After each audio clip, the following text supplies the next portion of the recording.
analyser et décortiquer l'actualité avec beaucoup de pertinence et d'insistance. Si vous voulez en savoir en ce qui concerne avec l'actualité d'ici à Kasumbalesa, un peu partout en République démocratique du Congo, suivez l'émission Qu'en pensent les frontaliers, une émission qui permet à la population de délier sa langue avec beaucoup de responsabilités en matière d'actualité.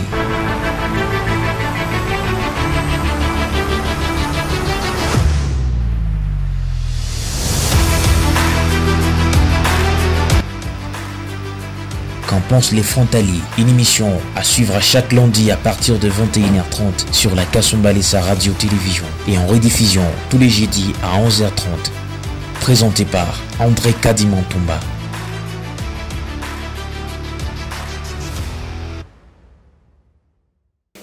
Mes salutations à tous, mesdames et messieurs, fidèles téléspectateurs et téléspectatrices de la Kasumbalesa Radio et Télévision. Nous vous souhaitons la bienvenue dans votre émission Qu'en pensent les frontaliers, qui est une émission d'actualité. Dans cette émission, nous avons pour habitude de recevoir les acteurs politiques, les acteurs économiques, les cadres de la société civile, les responsables des différentes institutions pour vous parler en ce qui concerne l'actualité. Nous parlons de l'actualité dans tous les domaines et sur tous les plans. Et aujourd'hui, comme d'habitude, nous sommes là encore une fois de plus pour ces services que nous l'avons toujours fait avec beaucoup plus de responsabilités. Alors, comme vous le constatez sur ces plateaux, je ne suis pas seul. Aujourd'hui, nous avons l'honneur de recevoir le porte-parole du vice-gouverneur de la province du Haut-Katanga, Roger Ngando Amitaba, à qui j'ai dit bienvenue dans l'émission. Merci beaucoup, André. Comment vous allez? On tient les coups à l'heure de Dieu, donc nous sommes en forme. Voilà, vous êtes en forme. Aujourd'hui, nous avons l'honneur de vous recevoir sur ce plateau de l'émission Qu'en pensent les frontaliers, bien sûr, et parler en ce qui concerne la tournée du vice-gouverneur Jean-Claude Kamfa Kinumba dans les Sakanya profonds. Bon, on commence par là.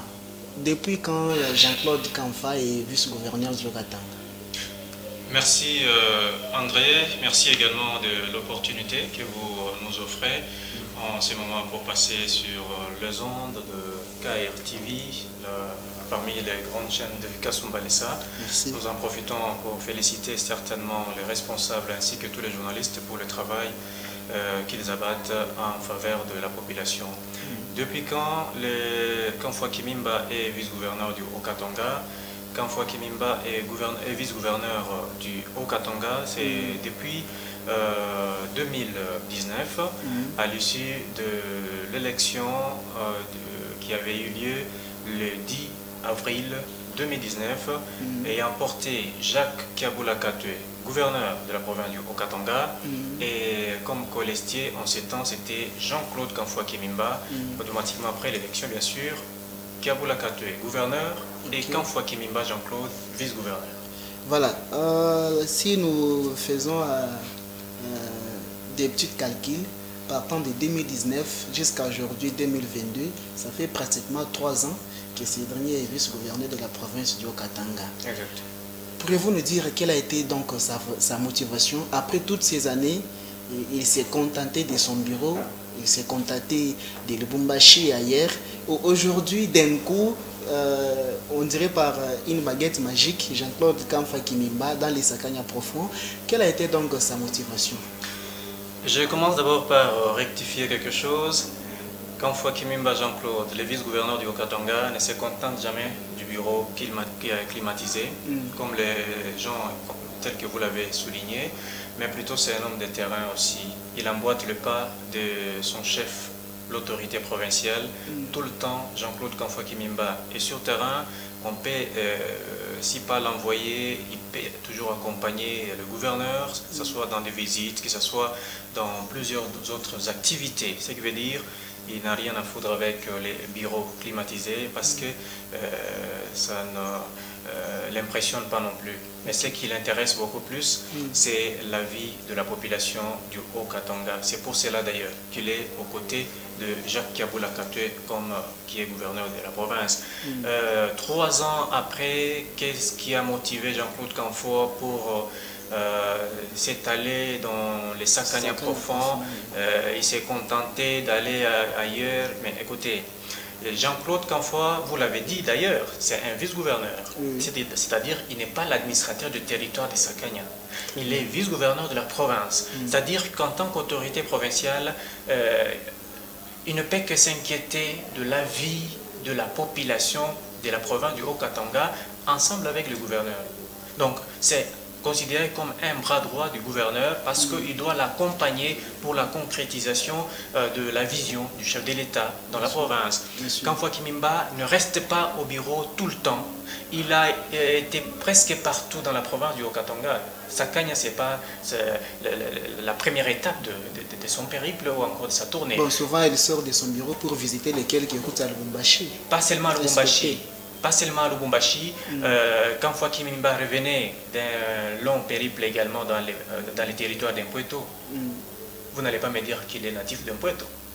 Il a été en Impueto, c'est parce qu'il est vice-gouverneur, il a été envoyé par le gouverneur d'aller inspecter, se rendre compte également de la vie de la population d'Impueto. Comment est-ce que cette population est en train de vivre? Est-ce que cette population a de l'eau potable pour boire, pour se servir? Est-ce que cette population peut avoir des enfants qui étudient dans des meilleures conditions, par exemple?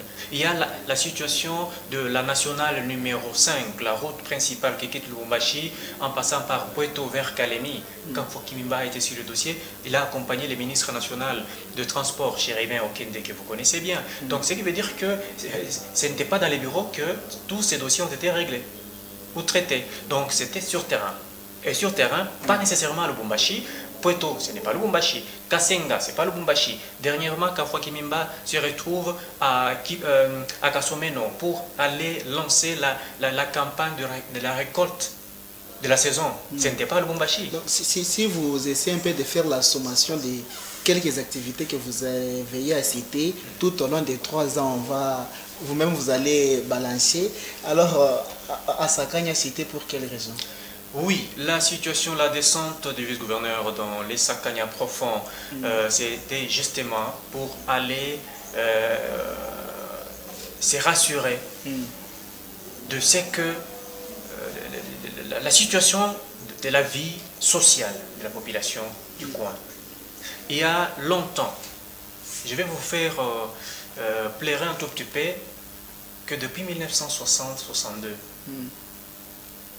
je ne dis pas depuis 1900 ou bien 2019, non, 1962.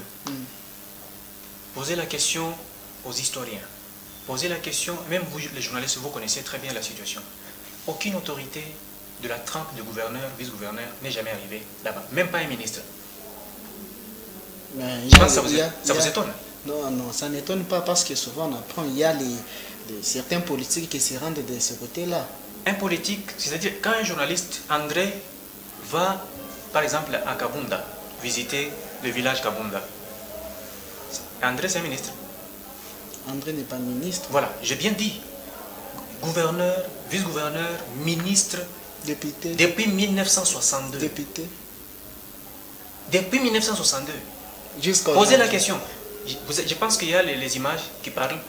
Vous allez vous-même balancer pour faire voir à nos téléspectateurs que la réalité est tout autre. Il y a un habitant du coin qui a dit « c'est la première fois que nous sommes en face d'un vice-gouverneur ». Ah bon? C'est pas une surprise ça. Et vous pensez que ça fait du bien? Non. Ça ne fait pas du bien. Par contre, ça étonne et ça inquiète davantage. Alors, cette population-là qui vit abandonnée, délaissée depuis toutes ces années, vous voulez qu'on ne puisse pas lui rendre visite? Non. Il était important que le vice-gouverneur, délégué par le gouverneur de province, allez-y là-bas, dans les Sakanya profonds, passez partout, vérifiez, rendez-vous compte de ce qui se passe réellement. Et c'est ce que Camfoy Kimimba a fait le week-end. Une fois sur place, vous êtes parti dans les Sakanya profonds, vous avez touché là où personne d'autre n'avait touché auparavant, d'après vous dire. Comment est-ce que vous avez trouvé les conditions de vie de la population de cette contrée? Oui, j'ai été en train de le dire, que vous trouvez une population déjà abandonnée. Une population qui ne connaît pas les noms de président de la République démocratique du Congo. pas seulement Félix Tshisekedi, en commençant par Mobutu. Jusqu'à ces jours. Jusqu'à Félix Tshisekedi. Cette population du fond, ou du fin fond là, de la RDC, puisque Sakanya, et quand vous arrivez à Ngaye, vous êtes presque dans la botte. Ce qui veut dire que c'est ça la frontière entre la RDC et la Zambie à partir de Sakanya. Oui. Cette population-là ne connaît pas les noms des présidents de la République. Cette population-là ne connaît pas les noms des gouverneurs. C'est vous qui aviez abandonné cette population-là à son triste sort. Pas nous. Nous sommes allés vers cette population-là pour apprendre à cette population que vous avez un président de la République, parce que nous sommes à l'époque de Félix Antoine Tshisekedi Tshilombo comme président de la République, Jacques Kabula Kate comme gouverneur de la province du Haut-Katanga. Est-ce que c'est un travail qui devrait être fait nécessairement par nous? Je vous ai dit ici que c'est depuis 1962 qu'aucune autorité de la Trump n'est passée dans ce coin. Quand Jean-Claude Kamfwa-Kimimba arrive, c'était important, impérieux, qu'il échange avec toute cette population, poser des questions, comment ça se passe, vous vivez comment. Mais vous avez des résultats ou des réponses qui touchent au cœur. Nous n'avons pas d'école fiable. Nous n'avons pas d'eau potable. La route d'abord pour quitter Sakanya vers Kabunda, vers Lunkindi, vers Nongo, tout un problème. Il n'y en avait pas. C'était des sentiers qu'on empruntait par les gens. Et surtout, avec des motos, c'était facile. Mais c'était pas praticable. Exactement.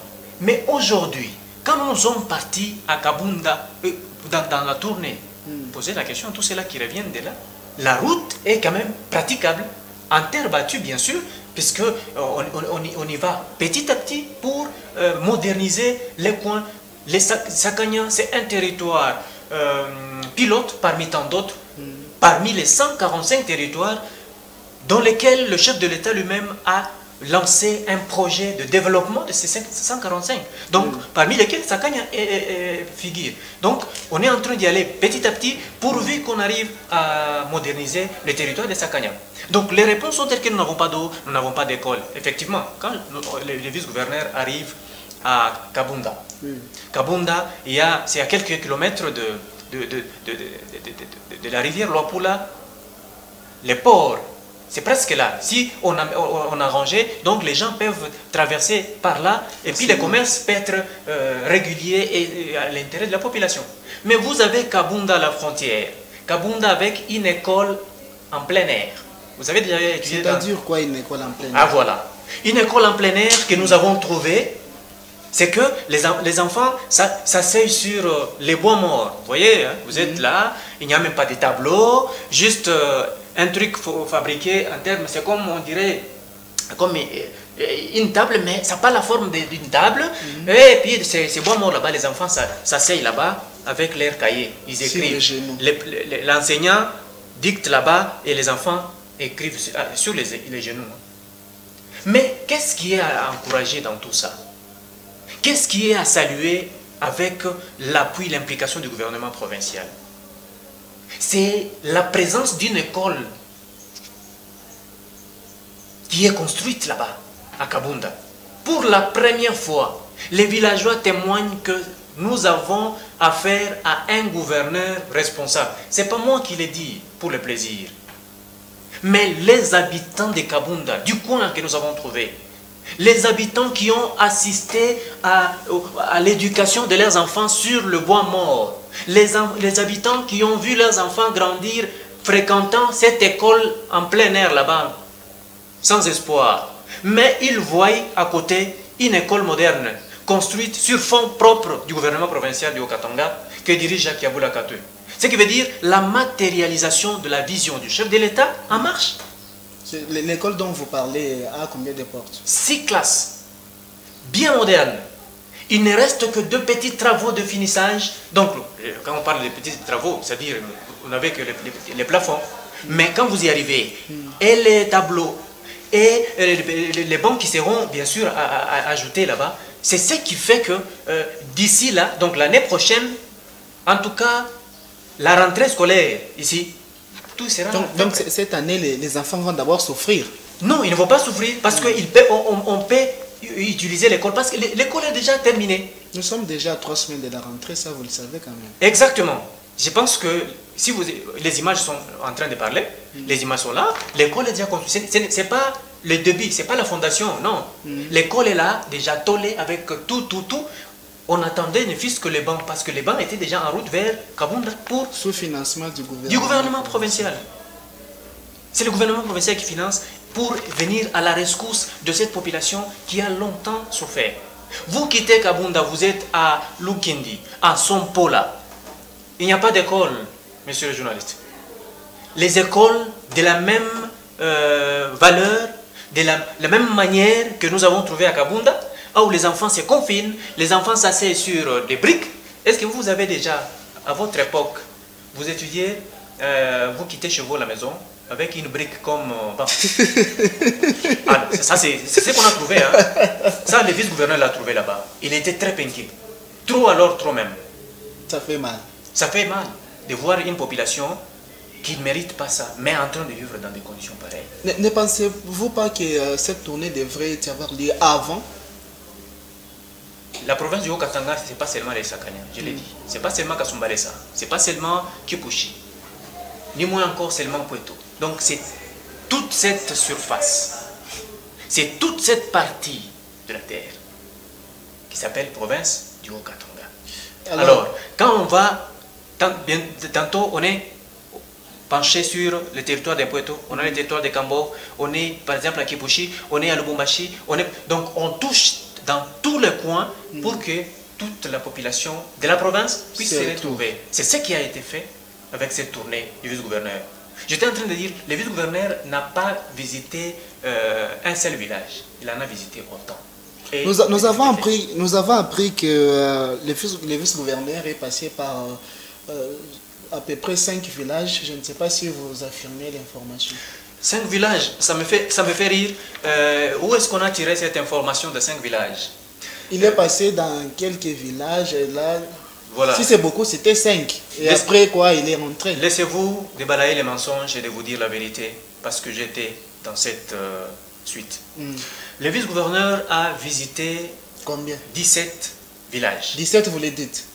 Je confirme bien avec les noms à l'appui. Le vice-gouverneur a commencé par Lukindi, Kabunda, Sompola, Nongo. Il est allé à Kakielo. Pour ceux-là qui maîtrisent bien les coins, à Kakielo, il y a l'internat. L'église, c'est une mission, bien entendu. Il est allé à Ngomalala. Pour ceux-là qui sont déjà arrivés, je pense que ce sont des villages que la plupart entendent par le nom. Mais il faut y être pour savoir Ngomalala représente quoi. Quand vous êtes en Gaye, c'est-à-dire vous êtes à quel niveau? Souvent, vous savez, les gens disent, Mirena, Kamukila, quelle carte il y a RDC? Je fais ça. Kamukila, la carte, tu vois la carte de la RDC là-bas, pour le Kamukila, cette botte-là. C'est là que se trouve situé Ngaï. La rivière Luapula est presque entoure le village Ngaï. Le vice-gouverneur y a été, sans tenir compte de la situation géographique, de quoi que ce soit. Le vice-gouverneur Jean-Claude Kamfouaki-Mimba quitte Ngaï, il va à Londolo. C'est un nouveau nom pour les uns, mais déjà entendu par les autres. Parce que c'est sur la carte de la RDC. Les gens peuvent lire. En géographie, nous avons étudié beaucoup de pays. Peut-être les autres, nous n'avons pas visité ça. En histoire même, vous avez appris qu'il existerait, j'ouvre une petite parenthèse, il existe une certaine ville qui s'appelle Bulawayo. Les massacres de Bulawayo. Mais il faut être à Bulawayo pour savoir, ah c'est ici Bulawayo. Voilà. C'était produit. Londolo, là où était le vice-gouverneur, c'est dans les Sakanya ici, profond. Bulawayo, et plutôt Londolo est situé à 22 km de Kakielo. Pour arriver à Londolo, que c'est lui qui a déjà été là, qui vous dise comment il accède à Londolo facilement. Le vice-gouverneur, vous vous en doutez, non? Vous avez dit qu'il aime beaucoup les bureaux. Oui. Malheureusement, ce n'est pas ça. Est-ce que vous savez que Kamfouaki-Mimba est en mesure de prendre une moto que d'autres autorités ne peuvent pas? Kamfouaki-Mimba a pris une moto de Kakielo jusqu'à Londolo, 22 km. Aller-retour, ça fait 44. Compte tenu de la situation des infrastructures routières. Mais qui pouvait accepter? Quelle autorité qui pouvait accepter de prendre la moto pour aller risquer? Et si vous êtes sur la route Londolo, Kakielo-Londolo, vous avez au moins 6 marécages à dépasser.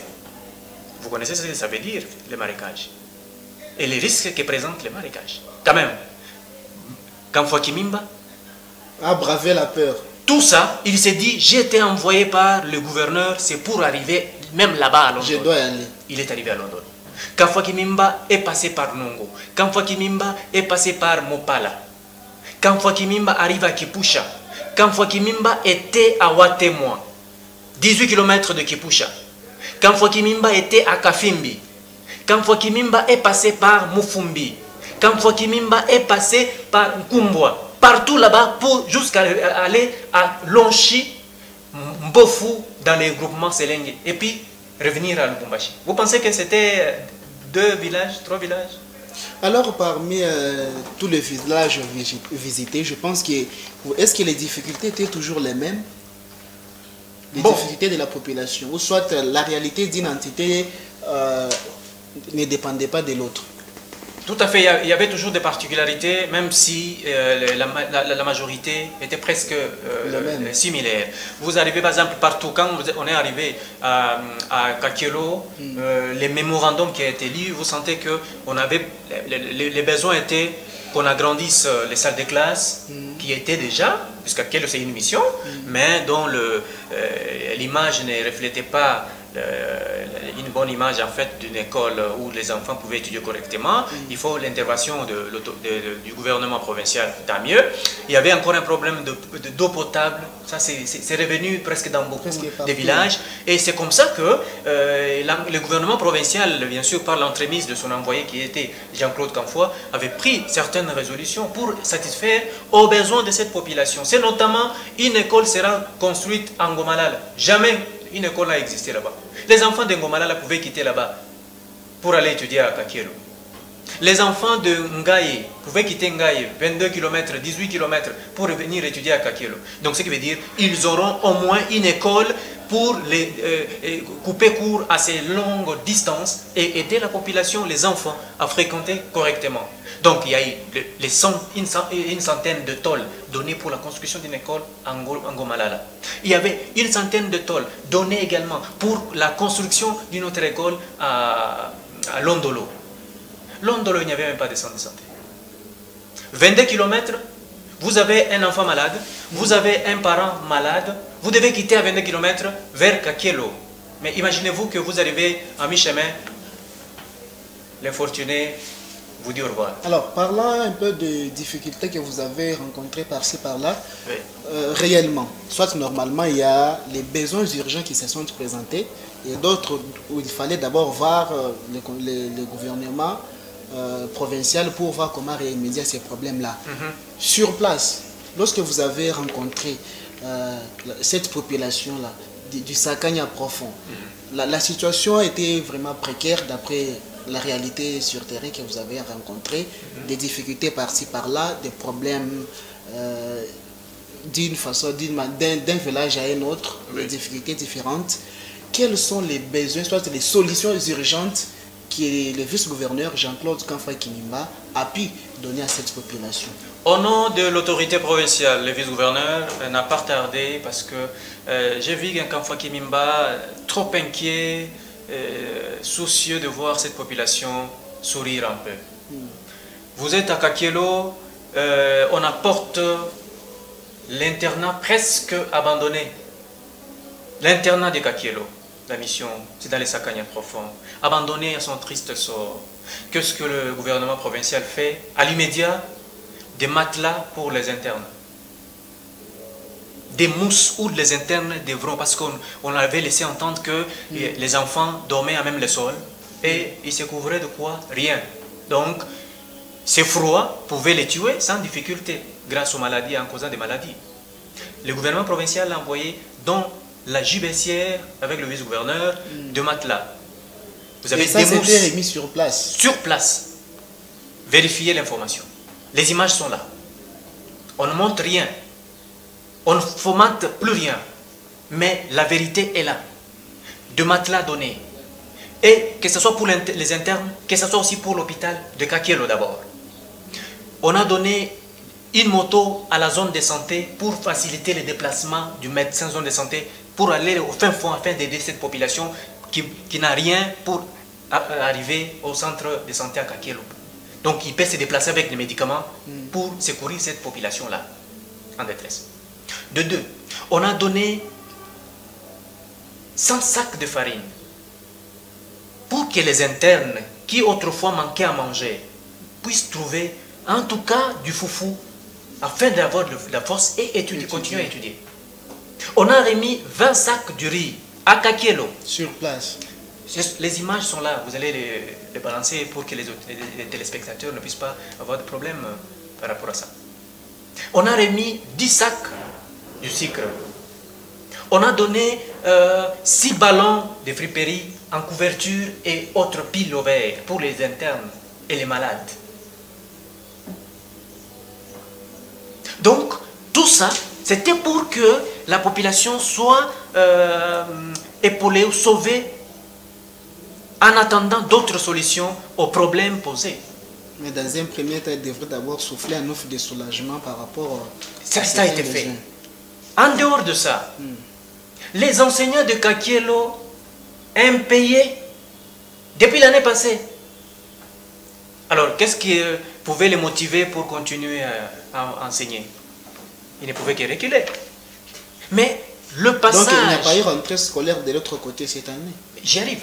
Le passage du vice-gouverneur, l'envoyé du gouvernement provincial, il arrive là-bas, il trouve la situation dramatique des enseignants.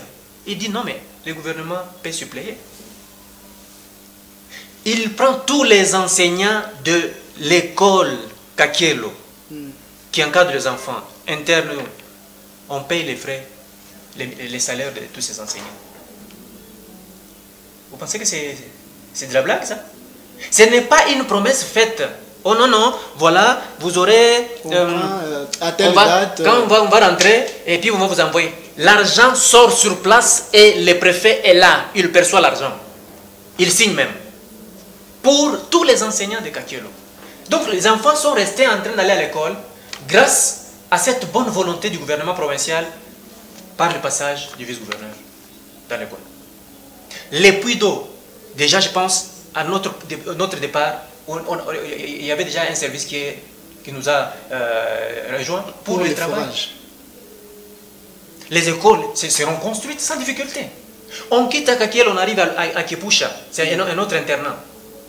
Les mêmes gestes posés à Kipusha.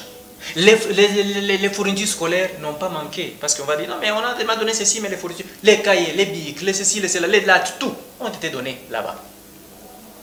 Et pour prévoir aussi la jeunesse, les jeunes de Kipusha ont dit, Excellence, nous constituons une équipe, est-ce que nous ne pouvons pas voir les varaises? Les varaises sont sorties, on dirait par une baguette magique, comme vous le dites là. Donc, c'était automatique, on ne vient pas faire le chantage pour le plaisir. Mais nous voulons que les gens pareils, les gens soucieux de la vie de la population, qui accompagnent cette population avec des actions concrètes, pourquoi ne pas les soutenir? Pourquoi ne pas les accompagner pour la réussite? C'est la moindre des choses que nous pouvons faire. Au lieu de jeter de faits sur ces personnes, vaut mieux les accompagner et vous verrez que ça ira plus. Alors, parmi les besoins urgents qui se sont présentés, vous avez le vice-gouverneur a eu d'abord à décanter la situation de 2 ou 3 villages en entendant que les autres sont restés d'abord en entente. Pas 2 ou 3 villages. Oui. Partout se pose le problème des puits d'eau. Oui. On va forêt. Les écoles, il y a une école selon la distance à Ngomalala pour prendre Ngaye et les gens de Kakielo, Nongo, il y a déjà une école là-bas. Il ne se pose pas les problèmes d'école à Nongo, mais plutôt l'eau potable, oui. Notamment à Londolo, il y a une école en construction. Donc, qui sera construite sous financement du gouvernement provincial. Les tôles ont été déjà remis là-bas. Il y a le problème peut-être d'eau, c'est seulement à Nongo. Problème d'eau, et plutôt à Londolo également. Problème d'eau à Watemwa ici, et à Kafimbi, à Mufumbi. Problème d'eau à Nkumbwa. Problème d'eau à Selenge. Et l'école Aselenge, Mbofu, Lonchi. On a dit non, il y a un problème d'eau là-bas. La population a besoin de l'eau. Alors, parmi toutes ces réalisations-là, qu'est-ce qui a été le sujet d'une grande joie pour la population? Le sujet, c'est par rapport à l'éducation. D'ailleurs, j'ai brossé rapidement là-dessus. C'est par rapport à cette éducation, quand on soulage les enseignants, c'est-à-dire on vous épaule, on dit, nous allons payer les enseignants. Pour toute l'année, ce n'est pas pour un mois. Là, c'est la joie. Toute l'année, on paye les enseignants, les donc, enfants... Ce sont eux qui restent avec la tâche d'enseigner. Voilà. Et c'est tout. Et c'est l'enseignement gratuit. Donc, ça entre dans les cadres de la gratuité même de l'enseignement. On paye les enseignants, les enfants doivent étudier gratuitement. À Kakielo, et même à Kipoucha ici, il y avait 9 enseignants non mécanisés. Vous étiez même à Kipoucha? Mais oui. Vous étiez à Kipoucha? À Kipoucha, on y a été. Là où le vice-gouverneur avait manigancé quelques histoires là pour la destitution des chefs coutumiers. Ah, vraiment, les réseaux sociaux ont fait leur travail. Ce n'est pas les réseaux sociaux, ce sont les informations qui nous sont parvenues. Qui ne sont pas fiables. Jean-Claude Canfa qui a été impliqué dans des manigances pour la décision d'un chef coutumier là-bas à Kipoucha. Non, c'est faux et archi faux. À Kipoucha, quand nous sommes arrivés, le vice-gouverneur a donné ce qu'il fallait donner, procéder à la sensibilisation de la population et tout. Les 9 enseignants dont je parle ici ont été pris en charge, c'était à Kipoucha, non mécanisés, mais ils ont été motivés également pour toute l'année. Donc là, ils n'ont pas de problème. Concernant un prétendu problème, ingérence du vice-gouverneur dans un dossier, vous avez dit d'un chef coutumier. D'un chef coutumier, oui, à Kipoucha là-bas. Bon, malheureusement. Je vais vous dire que le vice-gouverneur, c'est un homme pacifique. Très pacifique même. Quand Fouaki Mimba, peut-être c'est là qui ne le côtoie pas. C'est là qui ne les connaissent pas. C'est un homme, là-bas, le Lubumbashi, et même dans d'autres coins quand il passe, même à Sakanya récemment, on l'appelle, vous connaissez comment on l'appelle? On l'appelle comment? Serviteur du peuple. En Swahili, ça sonne bien, Baba Mutumishi. Vous savez pourquoi? Parce que lui ne s'intéresse qu'à la vie de la population. Vos querelles, je ne sais pas moi, vos difficultés, vos conflits. Il s'intéresse à la vie de la population tout en protégeant aussi ses intérêts personnels. Quel intérêt personnel si ce n'est que cet avantage que la population doit avoir? Pas d'intérêt personnel, mais pourquoi est-ce qu'il était impliqué dans cette histoire? Ah voilà, il n'a pas été impliqué, on a seulement imputé une fausse information qu'on l'a larguée sur le réseau, qu'on a larguée au sein de la population pour chercher à nuire à la personne de Jean-Claude Canfa Kimimba qui ne reflète pas ce qu'on a dit. Je suis en train de venir pour vous donner la vraie version. Quelle est la vraie quitte version? Lubumbashi un mardi 6 septembre 2022 pour aller dans le Sakanya profond. Le vice-gouverneur est envoyé par le gouverneur. Ok? À Sakanya, il y a une autre activité en dehors de la tournée du vice-gouverneur. La tournée avec le ministre de l'Intérieur. C'était quelle tournée? Aller à la cérémonie d'installation d'un grand chef coutumier, Mopala, dans le groupement Mopala. Pourquoi est-ce que vous prenez les deux événements? Vous les mettez ensemble. Quelle confusion vous créez dans les têtes de la population? Quand on n'est pas parti à la cérémonie, Jean-Claude Canfa, en tant que vice-gouverneur, d'abord de 1, c'est que vous devez retenir, et la population devra retenir, il ne peut pas introniser un chef coutumier. Il ne peut pas influencer l'élection d'un grand chef coutumier. Parce que l'élection, c'est fait entre les notables. Ce sont les notables qui ont élu les grands chefs Moussonda, non? Il peut tout de même y participer grâce à son influence. Par quelle magie? Vous pouvez m'expliquer par quelle magie il va influencer comment? Lui et à qui? Les électeurs, bien sûr. Non. Les corrompre, c'est fait. Malheureusement, il n'a pas été en contact direct avec les électeurs. Et comment est-ce qu'il va arriver là-bas? Monsieur le journaliste, pour arriver là-bas, ça ne demande pas juste sa présence. Il est vice-gouverneur, il a des oreilles partout. Je vais vous ouvrir une petite parenthèse et la fermer très rapidement. Vous connaissez comment la cérémonie ancestrale se fait? Ça se passe comment? Quand on veut introniser un chef coutumier, il y a toute une cérémonie. Les Bankambo là-bas, les Mijum et Bankambo sont là. Papa, si on ne vous accepte pas en tant que tel, vous allez fuir ces fauteuils-là. Vous ne savez pas. Mais seulement quelqu'un, un vice-gouverneur ou un gouverneur, je ne sais pas, ou un ministre va venir introniser. Ça ne se passe pas et au grand jamais.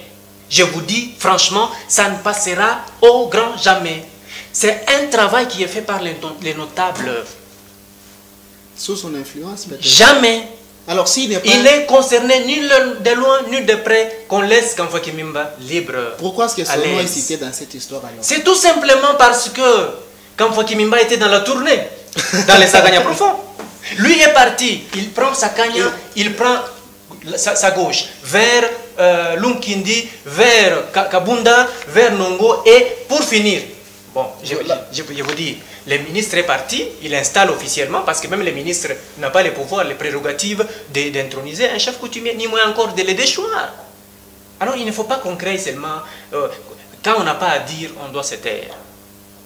Il ne faut pas qu'on crée un des autres inutilement. Et quand on part dans les Sakanya, le ministre va installer officiellement les grands chefs Moussonda qui avaient été élus, en lui donnant les documents officiels pour confirmer que c'est bien lui le grand chef du groupement Mpali. Où est le problème là-bas? Où est le problème de Kamfwa là-bas? Nous quittons Kakielo, Londolo, on rentre, la cérémonie avait eu lieu depuis jeudi. Ou mercredi, jeudi, entre mercredi et jeudi. Nous, avec le vice-gouverneur, on arrive à Kipusha pour la suite de sa tournée. Et vous dites que non, c'est Kamfwa Kimimba qui a manigassé. Ah donc vous avez toutes les précisions que c'est Kamfwa Kimimba qui a manigassé. Donnez-nous des preuves. Non, non, parce qu'il était dans les Sakanya. Écoutez, on comprend que quand quelqu'un, c'est comme donc vous là, vous voulez justement le blanchir. Je ne blanchis par rapport à cette je ne le blanchis pas parce qu'il n'avait pas été sali d'abord. On le dit très bien, il n'y a pas de fumée sans feu. Si elle s'est mentionné le nom de Kamfwa a été cité dans cette histoire, peut-être qu'il a eu aussi, sa main a eu à peser peut-être dans ces élections. Rien. Les chefs en question, parce qu'il y avait une information, non, le chef a été torturé. Mais nous avons les photos, les images de ces chefs qui n'ont aucune plaie. Mais donc la torture là, donc on était en train de jouer avec lui seulement. Vous voyez que lui-même le chef, quand il vient voir le gouverneur, on lui accorde une audience. Il dit quoi? Il dit quoi? Je demande pardon. Vous parlez pour quelqu'un qui est dans l'illégalité, mais qui vous, par la suite, on va dire quoi? Il vous a trahi ou bien il vous a confondu? Parce qu'il dit, excusez-moi monsieur le gouverneur, je ne savais pas que j'étais dans l'illégalité. Aucun document officiel qui l'investisse. Aucun. Êtes-vous passé par les élections? Non, Excellence, monsieur le gouverneur. Chez le gouverneur, pas chez le vice, hein, chez le gouverneur de province. Lui-même, les grands chefs, entre guillemets, qui étaient en train de gérer les groupements dans l'illégalité. Mais c'est Moussonda qui est le chef du groupement. Pourquoi ça vous fait mal? Puisque c'est lui qui est passé aux élections. Donc c'est un faux débat, monsieur le journaliste. Kamfwa Kimimba n'y est pour rien. Les grands, vous savez, quand les baobabs passent, les autres là, leur comportement. Les autres là, comme... Bon, quand les baobabs passent, vous connaissez les autres là. Donc c'est que ça crée. Hein. Ça n'arrive. Est-ce que vous pouvez faciliter la compréhension à ceux qui nous suivent? Non, vous avez, on dit toujours, la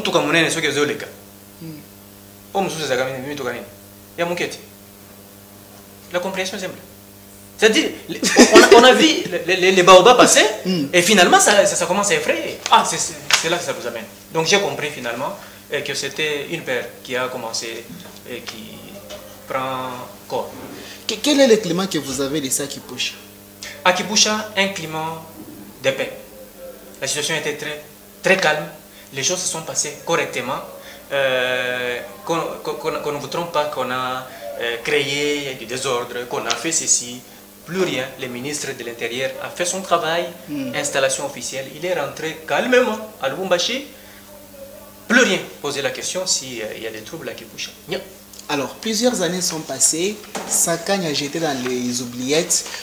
Aujourd'hui, les vice-gouverneurs décident d'aller dans les Sakanya profonds. Vous avez rencontré les besoins de la population.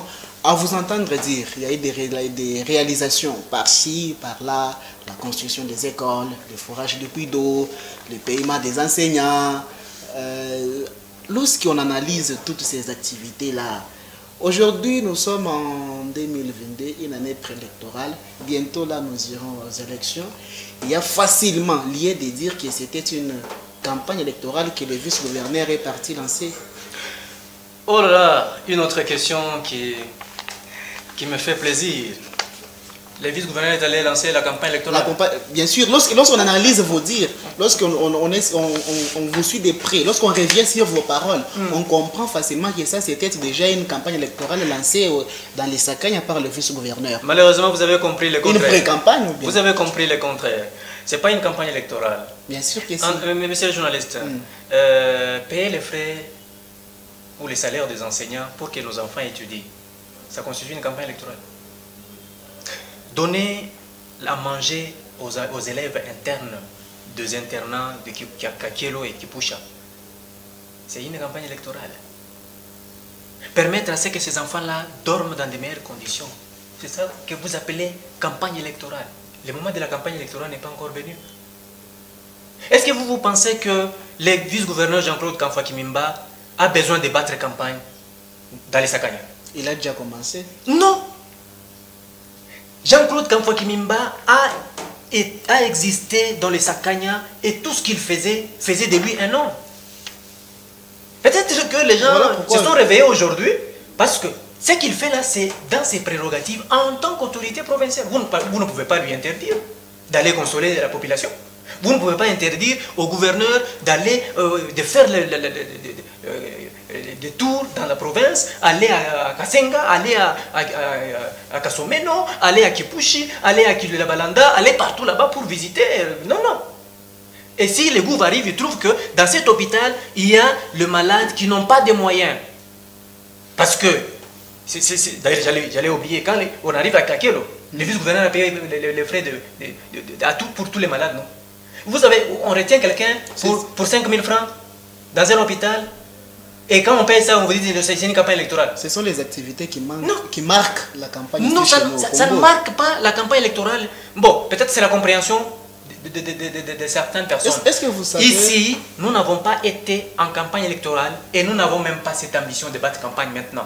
Est-ce que vous savez... Parce que la campagne électorale a déjà été battue depuis tous ces temps.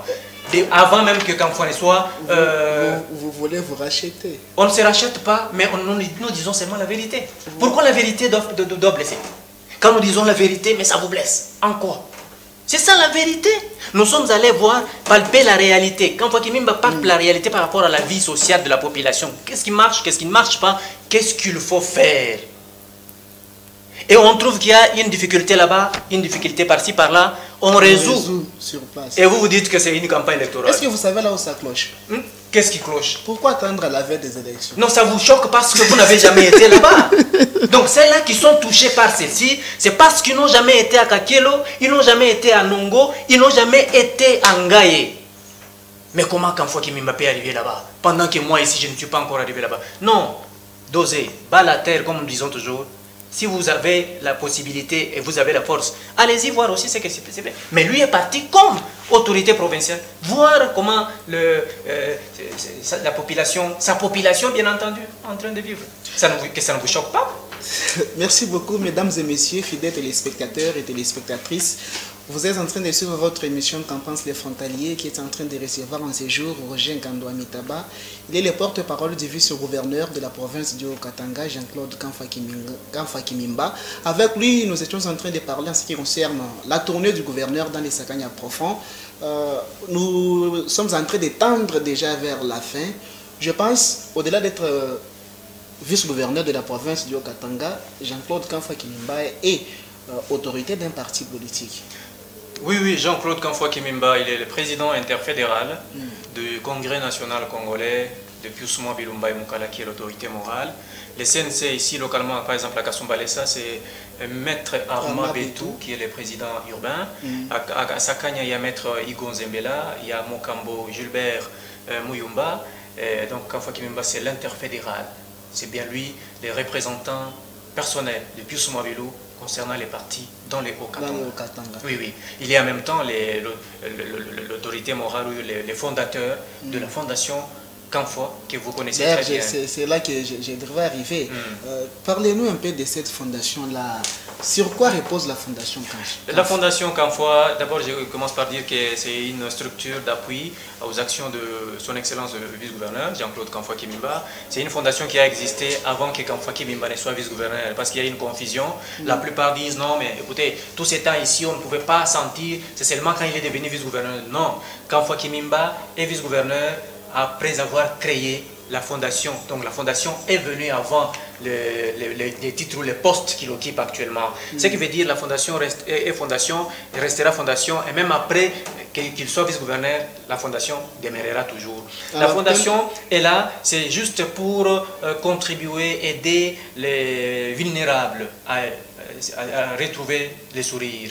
Les vulnérables, quand nous parlons vulnérables, on voit les veuves, il y a les orphelins, il y a les personnes qui n'ont pas d'emploi, que Camphor Kimimba récupère de sa manière pour les booster, pour les pistonner et pour chercher à les pousser à travailler pour le développement, contribuer au développement de la province, de la ville, de la République démocratique du Congo. C'est-à-dire, on peut apprendre des petits métiers aux uns, on apprend comment faire le commerce aux autres, l'entrepreneuriat entre eux, et ça permet à ce que ces bas peuples, ces personnes vulnérables puissent retrouver également leur bonheur au niveau de la province, pourquoi pas de la République démocratique du Congo. Donc le soubassement, c'est aussi accompagner la vision du chef de l'État via son représentant qui est le gouverneur Jacques Aboulakatoué dans l'agriculture. La fondation, si vous arrivez à la fondation Camphor, il y a des champs qu'on cultive, la subvention en entrant par le gouvernement provincial, on cultive par les membres et on rétrocède. Donc c'est très simple, vous ne pouvez pas trouver les membres de la fondation Camphor partout où nous sommes en train de sillonner, où est implantée le parti et la fondation en train de pleurnicher par rapport aux champs. Non. Alors, donc on contribue à tous les niveaux pour cette émergence. Jusqu'où comptez-vous aller avec cette fondation? Jusqu'à la stabilité, à l'émergence des Congolais. On y arrivera et en ce moment-là, on sera à l'aise. Voilà, mesdames et messieurs, nous sommes arrivés à la fin de cette émission, mais comme vous le savez d'habitude, on a 2-3 questions à la fin, les jeux directs, c'est la coutume, la tradition de l'émission. Okay. Donc avec les 2 questions, vous nous répondez juste par oui ou non, vrai ou faux, pas beaucoup de commentaires s'il vous plaît. Est-ce que Jean-Claude Camphor va postuler aux élections en 2023 dans la circonscription de Sakagne? On le dira. Vous n'avez pas répondu à la question. La question sera... Oui ou non, Jean-Claude Camphor Kimimba sera candidat aux élections de 2023 dans la circonscription de Sakagne? Oui. Merci. Mesdames et messieurs, nous sommes arrivés pratiquement à la fin. Je ne sais pas votre conclusion par rapport à l'émission. C'est merci à tous les habitants de Sakagna qui ont accueilli chaleureusement le vice-gouverneur et qui ont passé des bons moments aux côtés de Camphor Kimimba, vu l'ampleur de la tournée. Merci aussi à tous les habitants de Kasumbalesa qui ne cessent de nous accompagner dans tout ce que nous faisons. Nous accompagner, ce n'est pas seulement chanter, mais plutôt donner aussi certaines propositions par rapport à la vie sociale. Ça permet aux autorités de recadrer les choses.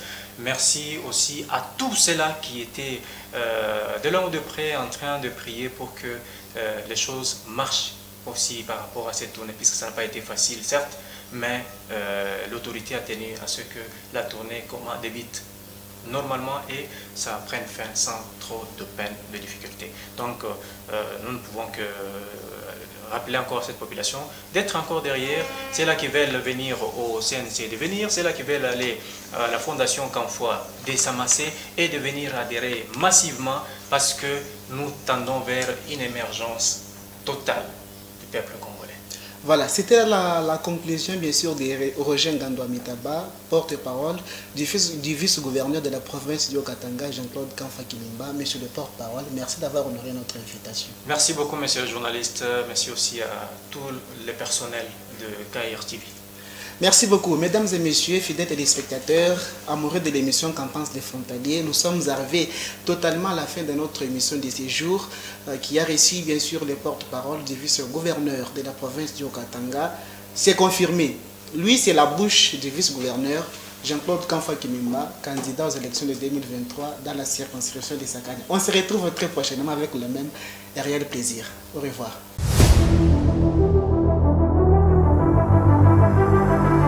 Pour analyser et décortiquer l'actualité avec beaucoup de pertinence et d'insistance, si vous voulez en savoir en ce qui concerne avec l'actualité d'ici à Kasumbalesa, un peu partout en République démocratique du Congo, suivez l'émission Qu'en pensent les frontaliers, une émission qui permet à la population de délier sa langue avec beaucoup de responsabilités en matière d'actualité.